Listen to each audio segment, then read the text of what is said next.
नमस्कार दोस्तों, स्वागत है आप सभी का हमारे YouTube चैनल पर। दोस्तों, आज मैं आपको कहानी सुना रहा हूँ भाग्य की रोटी यानी राजा और भाग्य। दोस्तों, यह कहानी आपको बताएगी कि एक ही वक्त पर पैदा हुए दो बच्चों का भाग्य अलग अलग कैसे होता है।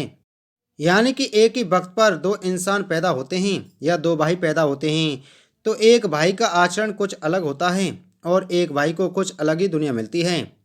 यही सवाल एक बार एक राजा के मन में आया और राजा ने भरी सभा में, जहाँ पर बड़े बड़े विद्वान बैठे हुए थे, उन सभी से एक प्रश्न किया कि आप मुझे बताइए कि एक ही समय पर पैदा होने वाले बच्चों का भाग्य अलग अलग कैसे होता है।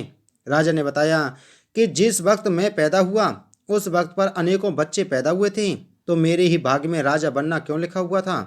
तभी एक विद्वान बीच सभा में खड़े हुए और उन्होंने कहा कि इस बात का जवाब आपको यहाँ से कोसों दूर पहाड़ी पर एक साधु रहता है और वह आपको बता सकते हैं। वह महात्मा तपस्या करते हैं, आप उन्हीं के पास जाइए, वह आपको इस सवाल का जवाब दे सकते हैं। अब राजा के मन में उत्सुकता थी सब कुछ जानने के बारे में और राजा वहाँ से चले गए और उन्होंने देखा कि वह महात्मा आग में से अंगार को निकालकर और पकड़ कर खा रहे हैं। तो उन्होंने सवाल किया कि महात्मा जी, मैं आपसे पूछना चाहता हूँ कि एक ही वक्त पर पैदा हुए बच्चों का भाग्य अलग अलग कैसे होता है। यह सुनकर उन्होंने उस राजा पर बहुत गुस्सा किया और बोले, चले जाओ यहाँ से, जो पास में झरना बह रहा है वहाँ पर तुम्हें एक महात्मा मिलेंगे, उनसे तुम यह सवाल पूछ लेना। अब वह राजा उन महात्मा के पास चला गया, तो वह महात्मा जो थे झरने के पास, वह अपना ही मांस नोच नोच कर खा रहे थे, यानी कि अपना ही मांस निकाल कर खा रहे थे। राजा से ऐसे देखा नहीं गया, फिर भी राजा ने अपने आप को रोकते हुए यह सवाल पूछ ही डाला। तो वह महात्मा बहुत गुस्सा हुए और बोले कि इस तरीके का सवाल दोबारा मत पूछना, चले जाओ यहाँ से। बगल के गांव में एक बच्चा है 4-5 साल का और वह मरने वाला है, तो वह तुम्हें बता सकता है। राजा के मन में उत्सुकता थी जानने की, क्योंकि सवाल था ही ऐसा। तो राजा उस बच्चे के पास चला गया और राजा जब उस बच्चे के पास पहुंचा तो उस बच्चे के माता पिता सभी वहां बैठे हुए थे। तो उस बच्चे से भी राजा ने यही सवाल किया कि तुम मुझे बता सकते हो कि एक ही वक्त पर पैदा हुए बच्चों का भाग्य अलग अलग कैसे होता है। तो बच्चा पहले तो मुस्कुराया और बच्चे ने बोला कि मैं आपको बताता हूँ, एक ही समय पर जन्मे दो व्यक्तियों का भाग्य अलग अलग कैसे होता है। महाराज, बात उस समय की है कि पिछले जन्म में हम तीनों आपके भाई थे, जो महात्मा अंगार निकाल कर खा रहे थे और जो आपने देखा कि अपना ही मांस खा रहे थे, और मैं, हम चारों पिछले जन्म में भाई थे। और एक समय जंगल में एक बार हमने रोटियां बनाई थीं। जब हम रोटियां खाने वाले थे तभी एक साधु महाराज आए और उन्होंने कुछ मांगा था कि उन्हें भी भूख लगी है।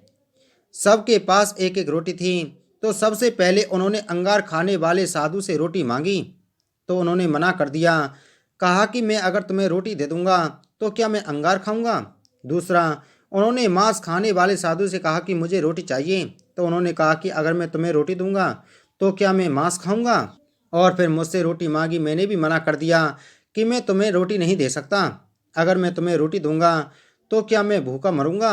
और चौथे तुम थे कि तुम्हारे पास एक रोटी थी, तुमने आधी रोटी उन महात्मा को दी और उन्होंने अपना पेट भरा। फिर उस महात्मा ने हम तीनों को श्राप दिया और तुम्हें आशीर्वाद दिया।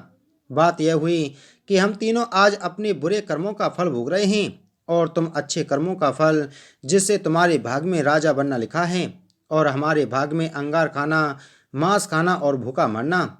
तो दोस्तों, यही एक कारण था, वह राजा था। अब राजा का जो प्रश्न था उसका जवाब मिल चुका था कि एक ही वक्त पर पैदा हुए बच्चों का भाग्य अलग अलग कैसे होता है। कुल मिलाकर बात यही है कि आपका कर्म यह बताता है कि आप कितना आगे जाएंगे, आपको अगले जन्म में क्या मिलने वाला है।